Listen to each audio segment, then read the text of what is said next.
Saviez-vous que des millions de personnes en milieu rural n'ont toujours pas accès à l'eau potable et que dans ces localités, l'accès à l'eau potable reste un défi majeur? Imaginez un instant, vous vous réveillez le matin, vous allez à la salle de bain, vous tournez le robinet et rien. Pas une goutte d'eau, pas de douche pour commencer la journée, pas de café tout bas, pas de moyen de laver les légumes pour le repas. Vous réalisez alors à quel point l'eau est essentielle, présente dans chaque geste du quotidien. Nous qui sommes habitués à ce confort, vivons mal une simple coupure de quelques heures. Maintenant, imaginez vivre cela tous les jours, sans savoir quand l'eau reviendra. C'est la réalité de milliers de personnes en milieu rural, où l'accès à l'eau potable est un luxe. C'est la réalité de femmes et d'enfants qui parcourent des kilomètres pour chercher de l'eau, souvent insalubre.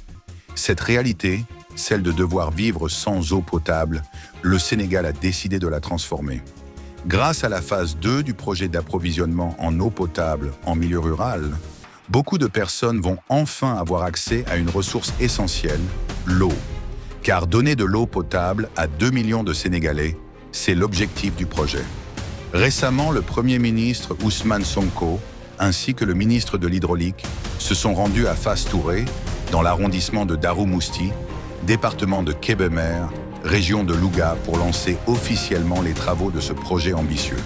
Avec un budget de près de 100 millions de dollars, cette initiative va permettre de construire des forages, des châteaux d'eau, des réseaux de distribution et des bornes fontaines, mais aussi de rénover des infrastructures existantes.